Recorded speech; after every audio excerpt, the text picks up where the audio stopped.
Everything you want in life, I believe, is right outside your comfort zone. Author Eric Johnson, The Switch Within. Author Eric Johnson, The Switch Within. Sunday Night Live.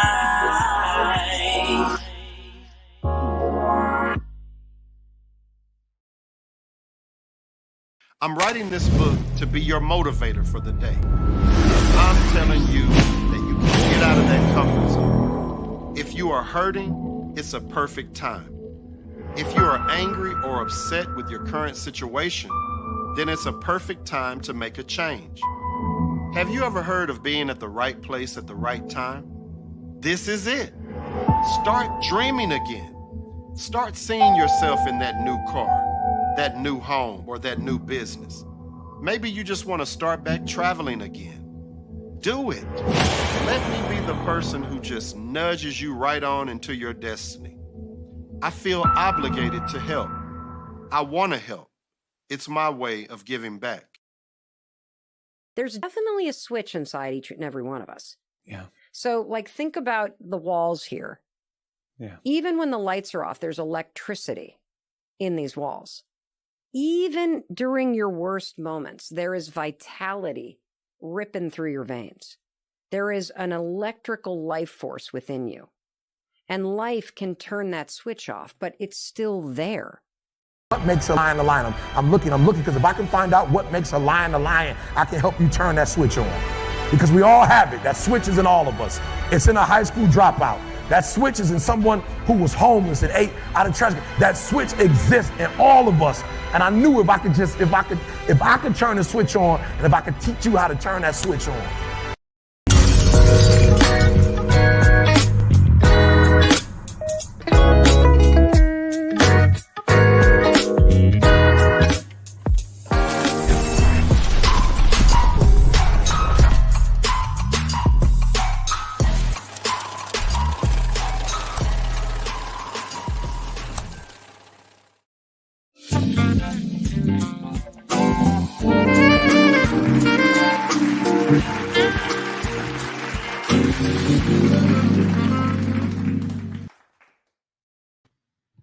Hey, how y'all doing tonight? Welcome to Sunday Night Live with author Eric Johnson. How y'all feeling today on this Sunday? I'm feeling amazing. Got an amazing show for you tonight. What y'all eat today on this Sunday? Usually I say I had mother's basket, but believe it or not, I hadn't eaten yet. Trying to eat one meal per day for a while now. So right after this show, I'm gonna figure out what baby brought me. Hopefully a vegetable plate. If y'all ever in the area, make sure you check out Mother's Basket, 208 Northampton, Suite C. And that's right here in DeSoto, y'all. Y'all check that out. Food, baby be throwing down. Oxtails, dressing, yams, cabbage, smoked, smothered, everything, y'all. Y'all make sure y'all check that out. Drop in the comments what you had. And we're going to get started here in just a second. What up, Max? Had burgers and hot dogs. That sounds good too, man. Shout out to you, cuz, the family, everybody. Tell everybody I said, hey. On last week, we had Trina Terrell Andrews, my good friend from right here, hometown, homegrown hero. She's currently the CEO of the Mark Cuban Heroes Basketball Center. And she's doing an amazing work here in the city and the community. Just as recently as last week, she was featured on Fox 4, giving away gas, baby formula, money, food. I mean, they just were, digging in and really trying to help make a difference during these times. Wouldn't y'all say we got some crazy times going on? I like to just take a quick moment of silence, man, for those children that lost their life this past week, those people in Buffalo, New York that lost their lives. Let's just take a quick moment of silence.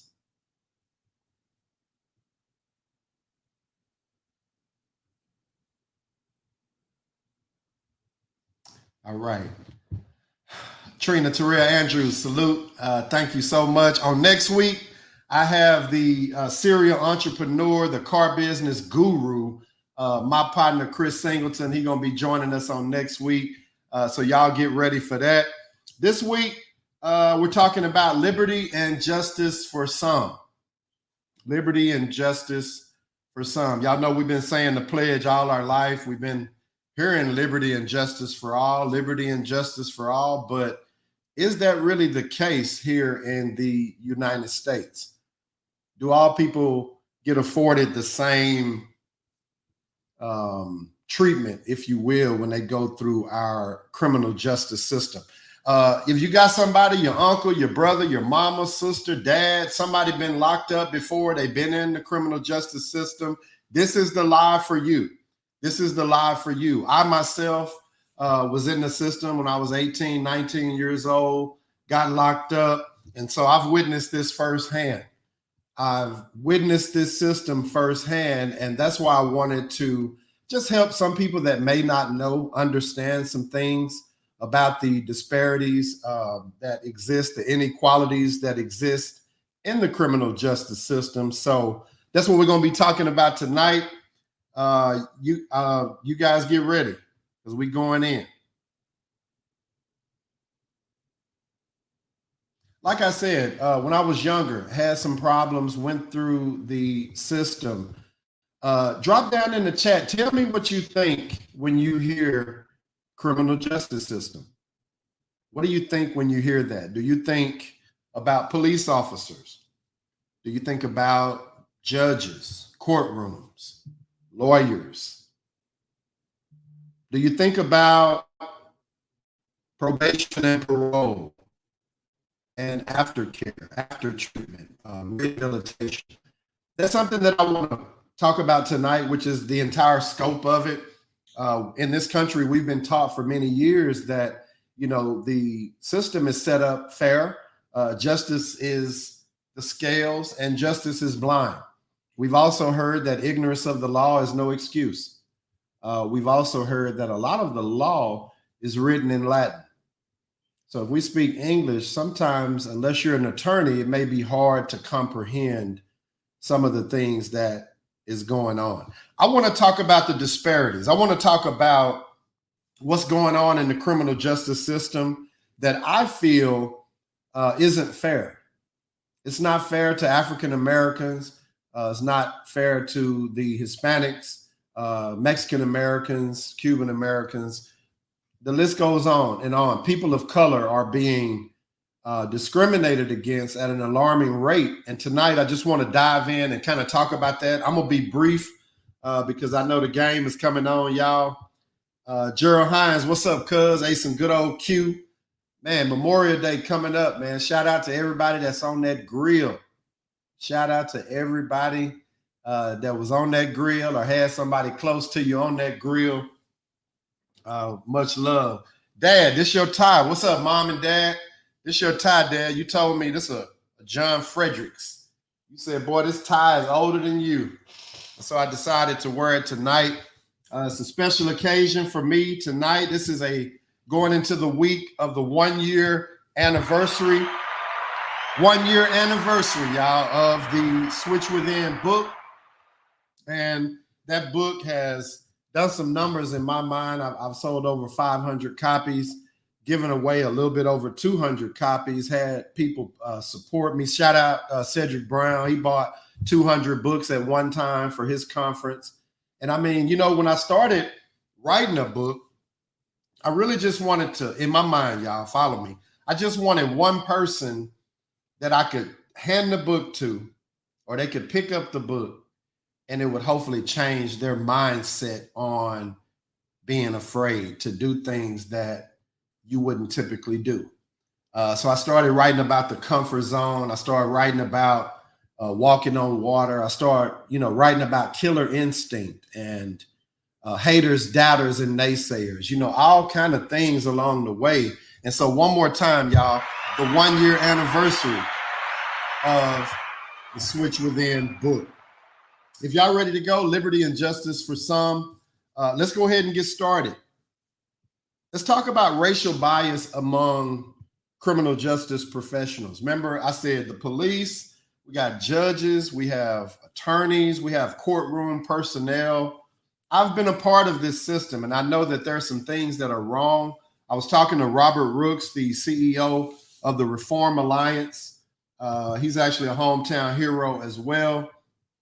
And we were talking about the criminal justice system, and he's on the end of probation and parole. And their journey is to eliminate over 1 million people that are on probation and parole. They want to get those people off. I want to talk about the whole scope, from the police all the way to rehabilitation after you've gotten out or after you're on probation and parole. Let's start with realizing that most white Americans, they don't any longer endorse a lot of them overt and traditional forms of prejudice, things like biological inferiority that, used to happen back in the Jim Crow era. We don't really have a lot of that per se out in the open, laws that is behind it. We don't really have that anymore. Even more common among white Americans is that there is something called implicit racial bias. I want you to write that down tonight. If you're taking notes or if you really want to learn about this, write down implicit racial bias, which is unintentional and unconscious racial biases that affect decisions and behaviors. So I kind of want to put a disclaimer out there right in the beginning that this doesn't apply to everyone. But if you look at trends, if you look at statistics down through the years, we realize that there's something wrong with our criminal justice system because there's a lot of disparities happening. There's a lot of people that are getting unfair treatment in a system that's designed to be fair and equitable to all. Psychological experiments have, happened down through the years, y'all. And I just want to say that let's just start with the police. Many jurisdictions continue to experience significant racial disparities in police stops. Let's just talk about getting stopped. Blacks are stopped 3 times more than whites on a traffic stop. Typically, whites are stopped for moving violations, speeding, making a bad turn, et cetera, while blacks and Hispanics are typically profiled for some type of further search. We stopped you because you had a tail light out. Well, actually, it's not out, but can you step out of the car? And so what I'm saying is, I believe this thing starts with the crime, whatever crime that may be. In your neighborhood, it may be a traffic stop, but let's say it's something serious. Let's say your family member did something stupid like me and made a mistake, and they had to deal with the police. I'm not going to go into a long, drawn-out deal tonight, y'all, but part 1 of Liberty and Justice for Some is what's going on with the police and people of color, more specifically, Black people. What's going on with the police? Well, I'm here to tell you that tonight, Black people are being gunned down. Unarmed Black people are being gunned down at astronomical rates. Whoa. Black people are being gunned down, killed. Forget about being stopped by the police. Let's talk about when you get stopped or you get questioned, and then the next thing you know, you're dead. Well, Eric, I think you're making this up. Either you've been up under a rock, you're incoherent, you haven't really been up to date on anything, or you've been living in the woods. I believe everyone on this live would agree that Black folk have been on the short end of the stick when it comes to law enforcement. One more time, disclaimer, not saying all police are bad, not saying defund the police, not saying any of that. I'm just saying, if you look at the news, typically the folk that are getting killed by the police are Black. What about the prosecutors? People that are in the court system fighting against you. When you get in court, white, Black, brown, whatever, the prosecutor in the case, y'all, is the person that's accusing you of committing a crime. Prosecutors are more likely to charge people of color with crimes that carry heavier sentences than whites. Federal prosecutors, for example, are twice as likely to charge African Americans with offenses that carry minimum sentences. State prosecutors are also more likely to charge blacks rather than similar white defendants under habitual offender laws.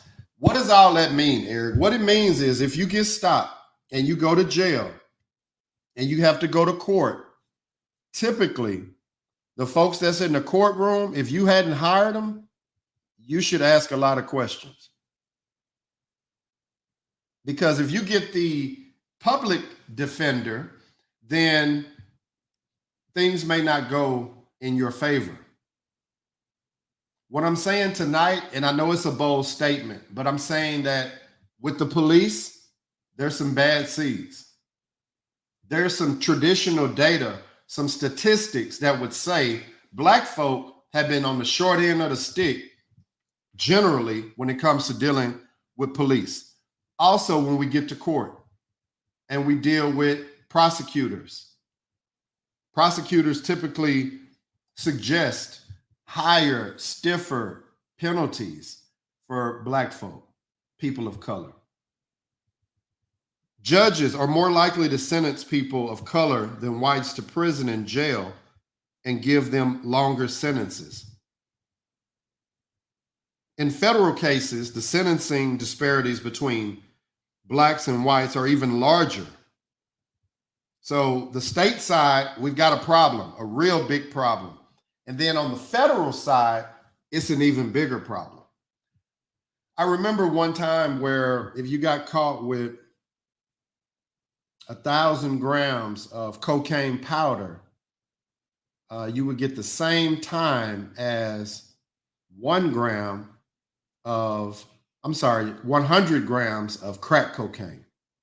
Well, we all know who was pretty much attacked with the crack cocaine thing. So what I'm trying to say again, let's start over. Police, there's some issues right there. When you get ready to go to court, the prosecutor that's against you typically is gonna push for harder, harsher sentences. Why though? Y'all drop down in the chat and tell me why. I mean, why do you think? Also, I dropped a link tonight a little bit earlier. If you go to the top of the chat on YouTube, StreamYard.com, / all those letters and numbers. I'm gonna let y'all come up early tonight if you want. So we're in court. The prosecutor is somebody that has a history statistically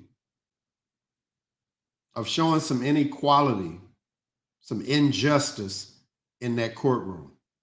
Also, the judges. Also, the juries. Let's talk about people that work in the courtroom. Unconscious racial bias has been found in many corners of the criminal justice system, kind of like I said. In a study in Washington State, it found that a narrative report used for sentencing, juvenile probation officers attributed the problems of white youth to their social environment, but those of black youth to their attitudes and personalities. Whoa. So Mr. Eric, you saying this go all the way back to juvenile? Yeah. It starts in the juvenile system. And we're talking about, remember that word implicit racial bias? Some of these people really have no idea that what they're doing is racially motivated. But some of them do. Some of them know when you get stopped that you didn't have a tail light out. We stopped you, pause, because you're black. We stopped you because you're black. Even with jurors, y'all, there's a study that shows mock jurors have exhibited skin color bias in how they evaluated evidence.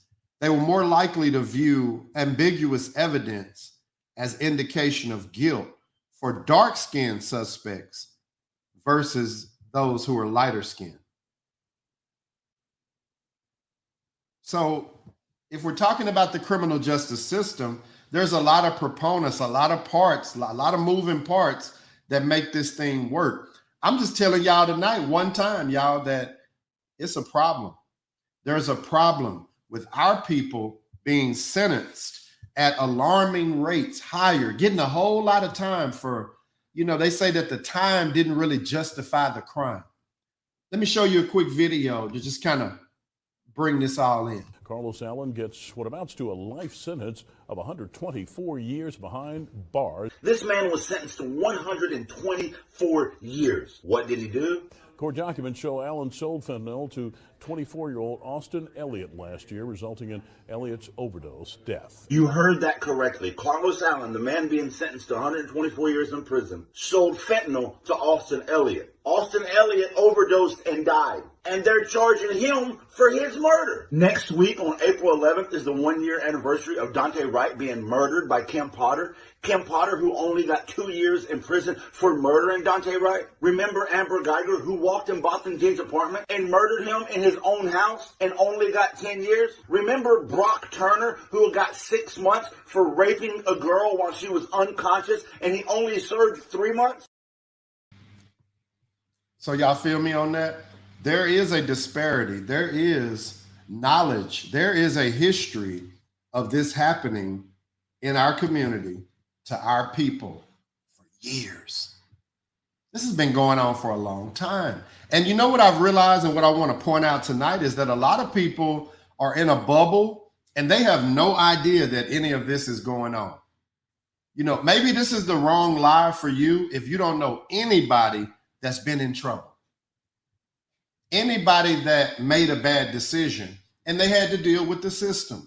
I was one of them. When I was 18 years old, I went to prison. My mom and my dad and my uncle, God rest his soul, and my auntie were paying on my lawyer when I was in jail. Like I had already gotten my time. I was sent where they sent me, and they were still paying the attorney who lied and said I'd probably do a year. Well, I ended up doing a lot longer than that. We just didn't know. So I'm talking to somebody tonight that you may just not know. Or if you know somebody around you that doesn't know, you guys start talking about these type of things because it never really matters until it happens to you. It never really matters until that's your loved one who just made a mistake. Can't we agree, y'all, that folk make mistakes all the time? I mean, I'm a changed man now, but I was a dumb 18-year-old at one time, 19. Made some dumb decisions, had to deal with a system that I didn't realize was totally biased. It's not liberty and justice for all. It's just liberty and justice for some. Quick point. Have y'all ever noticed how sometimes it can be the exact same crime, but they have a different way they word it? Well, I believe they made a lot of laws, y'all, and laws on top of laws to be able to sentence their friends and their family a little bit different than our friends and family. Right? I mean, that brother I just showed you the clip, they gave him 124 years. He sold somebody some fentanyl. That person overdosed, but that person bought it out of their own free will, and they gave him 124 years. Well, they gave Amber Geiger 10 years, and she walked into an innocent man's apartment and shot him dead. She got 10 years. 10. That brother got 124 years for selling drugs. Is there something that doesn't make sense about that? What are the causes of disparities? What is the cause of us just not getting that fair shot? Like an avalanche, racial disparity grows cumulatively as people travel throughout the criminal justice system.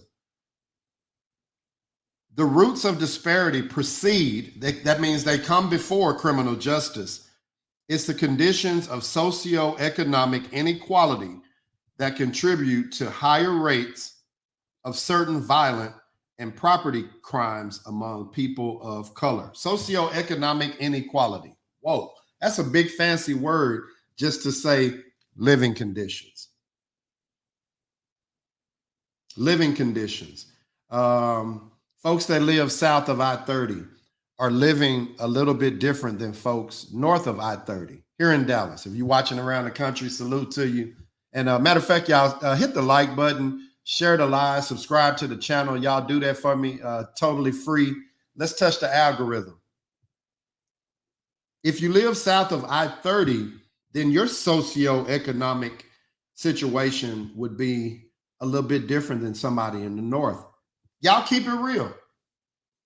Folks that live in South Dallas may live a little bit different than folk in North Dallas. What's your point, Eric? Well, when we talk in criminal justice, let's talk about violent and property crimes. If there's a lack of resources, I'm about to go deep, y'all, real quick. If there's a lack of resources, then there's going to be higher crime, right? There's only so much resources. People are going to naturally, it's dog eat dog, right? Isn't that what they say? So there's some property and violent crime statistics that are associated with folks that I'm going to say live below I-30.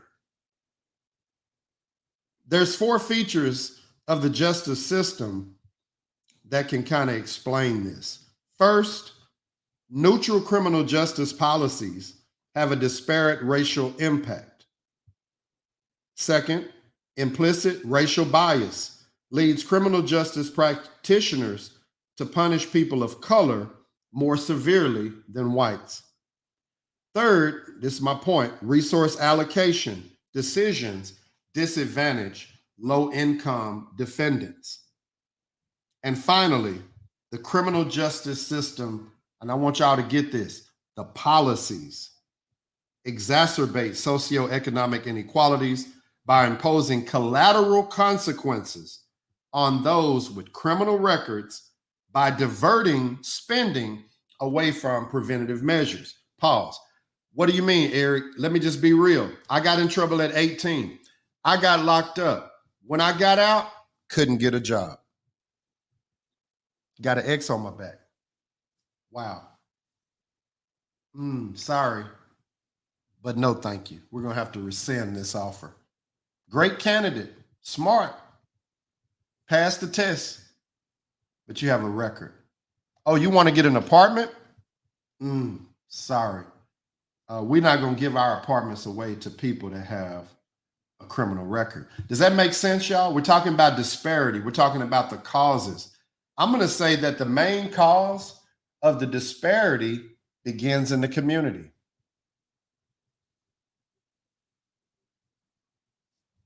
The main cause of the disparities or the unfair treatment, the unjust dealings that's happening in our criminal justice system stems from our community. Because see, we're getting mistreated on traffic stops. We're getting mistreated and being shot down like dogs. And we march and we get fired up on Facebook and IG and Twitter. And then it just kind of die down until they kill somebody else. So what I'm saying, y'all, is that this thing begins in the community. There's a lack of resources. Y'all got to start voting. You got to start letting your voice be heard and get some of these crooked folks out of office. There's no sense in complaining, y'all, and you're not letting your voice be heard. You're not, everybody want to go downtown and march. I want to go too.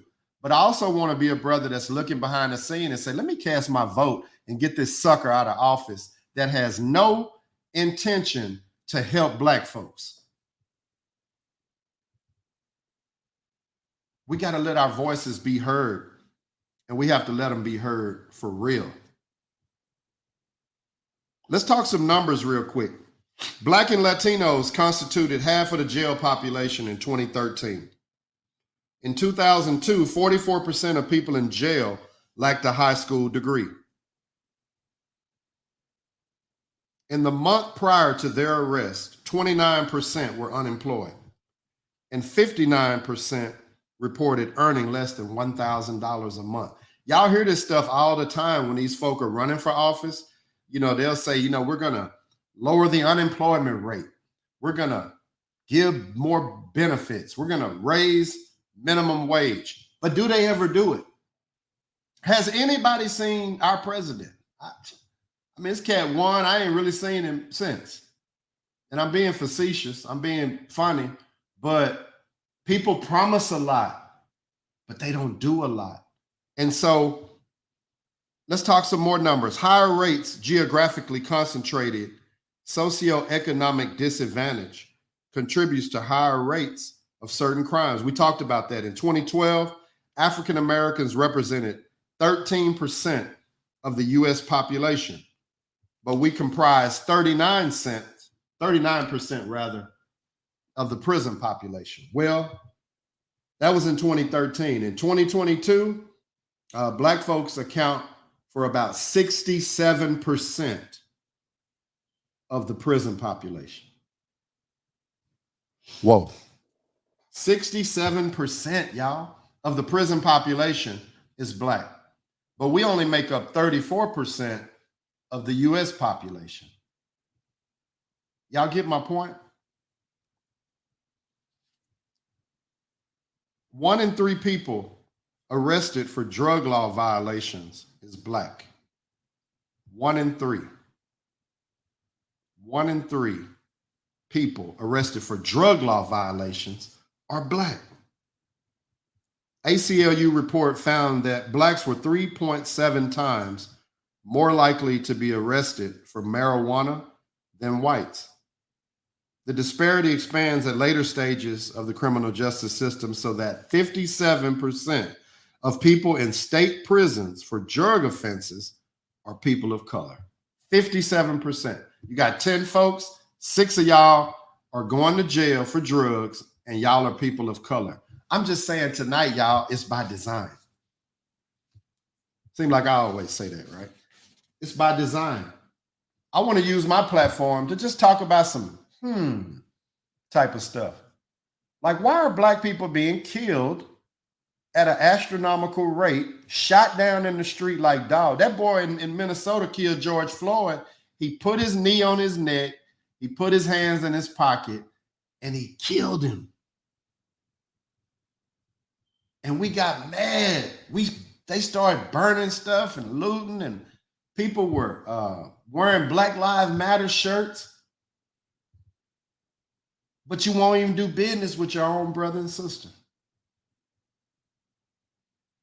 See, we get our emotions and we get our anger and we don't fuel it in the right direction. Once arrested, let me say this. This is deep. Once arrested, people of color are more likely to be charged more harshly. They're more likely to be convicted. And once convicted, they're more likely to face stiffer sentences. Does this bother anybody other than me? I'm going to just tell y'all what I really think. I believe, like I said, it's all by design, and it's population control, and it's almost back to slavery. I said a couple lives ago, you know, people say, I'm not going to work for free. You know, I'm not going to work for free. But you go to jail and work for free. And when you were a slave, you worked for free. We got to get our eyes and our head wrapped around what's going on in the criminal justice system. Even though it doesn't affect you, it may affect one of your kinfolk, Pookie or Leroy, somebody.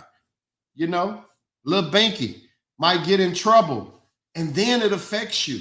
But wouldn't you want to know to ask questions? Like, hey, is there a way I can get an adjudicated probation that won't be on my record? That'll, you know, stop me from getting a job, that'll stop me from getting a place? Y'all, when I got out of jail, I didn't think I could get a good job. I had applied for so many, and I was told no, due to my background. I want to open you guys' eyes that there are some disparities going on. It's documented. These numbers that I'm reading is all just from my research. And the research will blow your mind. Let's talk some more numbers. Over 35,000 police departments across the country found that 95% of those departments arrested Black people at a higher rate than other racial groups. Let's pause on that one. 3,500 police departments across the country. Out of those 3,500, 95% of those departments arrested Black people at a higher rate. It's by design. They're destroying our leadership. Some of those folks that's in trouble, if they knew how to do other things, they wouldn't never get in trouble again. Let's go back to the community, the resources, the environment. And I know people say, well, you got to pull yourself up and you got to, make good decisions. You're absolutely right. But sometimes it is something called unfair play. I mean, let me do what I do. Let me fight hard. Let me work. Let me grind it out like everybody else. But can y'all give us a fair shot? Like if we get pulled over, I shouldn't be training my kids. Hey, put your hands on the steering wheel. Yes, sir. No, sir. You see that they're killing us, right? You see this all on the news, right? Don't become another victim. That's what I'm telling my kids. That shouldn't be. But that's the way it is. The only way we can change it, and I'm glad you asked, and I'm about to wrap this up, y'all. The way we can change it is to eliminate mandatory sentences for all crimes. This minimum mandatory sentencing needs to go away.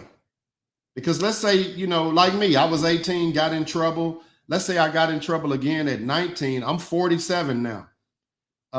If I stole a pack of cigarettes out of 7-Eleven, I could go to jail for a mandatory minimum of 25 years for a pack of cigarettes.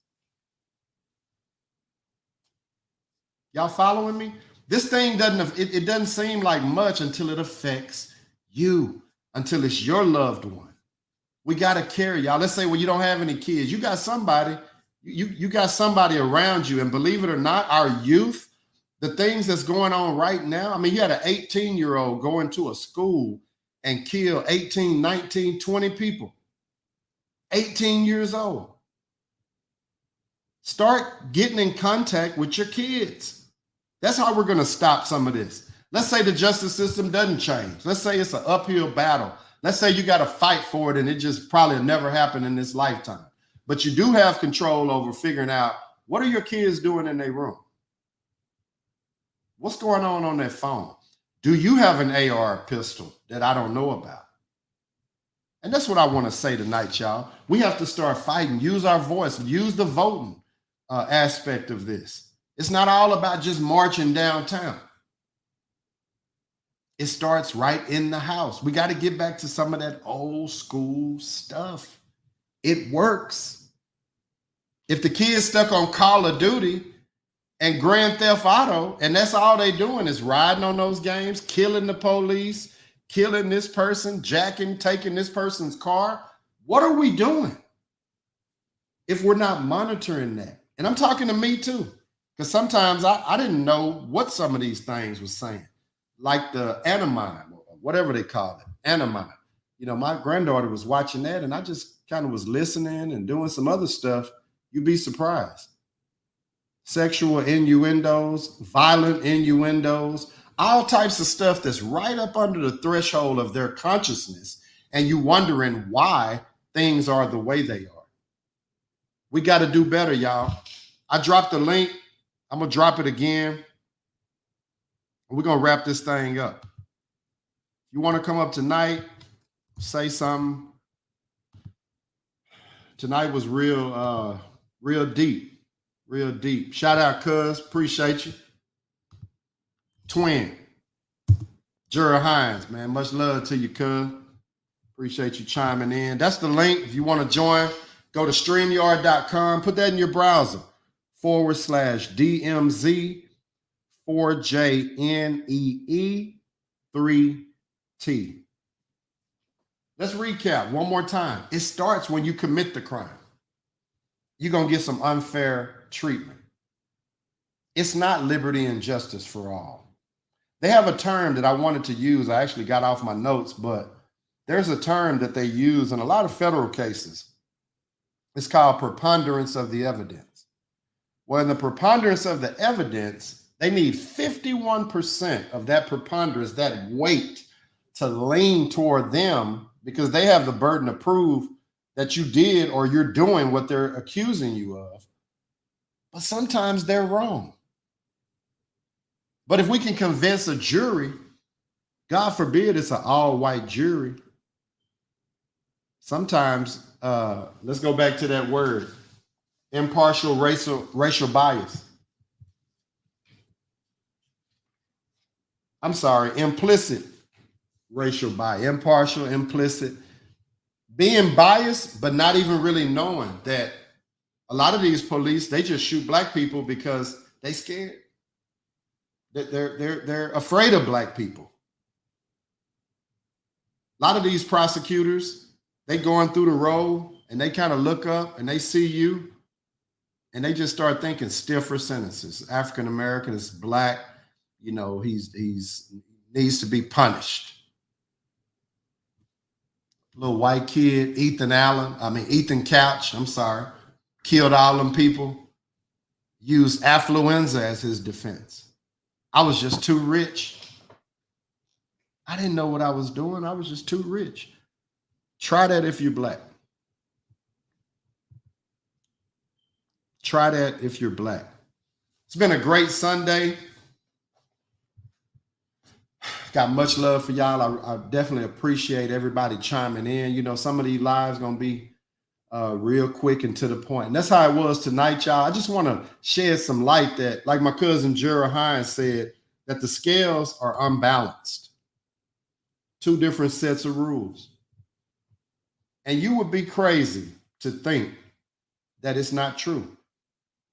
If somebody knows something different, drop it in the chat. Who else, what other group of people, what other race is being shot down and killed, typically unarmed, more than black people? What other music genre is talking about walking down, stepping on, killing the other artists in that genre other than rap music? I call it murder music. Why is that? Well, I'm going to say this one more time. It's by design. It's by design. The implicit racial bias says, I pulled you over just because you were black. Implicit racial bias says, I gave you 124 years for selling somebody some bad dope because you're black. It says that the preponderance of evidence says that we can't really prove that you're guilty, but we know you're doing something. And just the preponderance of evidence, we gave you 50 years. They're locking up the leaders, y'all. They're locking up a lot of good folk, and they're giving them a lot of time. Am I saying everybody's innocent? No. Was I innocent? No. I was guilty. I was guilty. I did something dumb. Well, Eric, what about habitual offenders? I'm glad you asked. If you're an habitual offender, it's kind of like this with leadership. If something's happening and you're the leader, it's your fault. If you have offenders that are repeating and they're habitually offending over and over and over, then it's the leadership's fault. What type of rehabilitation has that person gone through? Now, I'm not talking about somebody that's just an idiot and they need to be locked up. I'm not talking about that person. I'm talking about somebody that got in trouble when they were young, a couple times, 2 or 3 times, got out. Maybe they had a substance abuse problem, slipped back, got back on drugs, ran out the beer store with a case of beer. Does that really warrant 25 to life? We got to start looking at it, y'all, from a state, a local, state, and a national level. There's a lot of disparities in this system. And a lot of it, y'all, happens in the courtroom. Whoa. A lot of folk locked up. They got their lives taken from them in the courtroom because we don't know. We have a public defender. We have somebody that the state pays that plays golf with the prosecutor that's saying, I think I can get him to take 20. Yeah, 20. And that'll help your conviction rate. And then, you know, you owe me 3 rounds of golf. And I'm being facetious, but I'm being for real. This is happening. This is happening with our loved ones' lives. It happened to me. The lawyer told my mom and my uncle, he probably will do a year. I did 5. They were still paying him. I had been locked up 2 or 3 years. They were still paying him. And I'm saying that just to kind of wake you up. This part, it goes back to community. One more time. Goes back to the community. We got to step up and make a difference in our community. One more time, y'all. 1 year anniversary. Switch Within. I thank God for the ability, the vision, and the provision to be able to do this. Y'all, until next week. Next week, I got mega entrepreneur, car business guru, Chris Singleton. He's going to be joining us.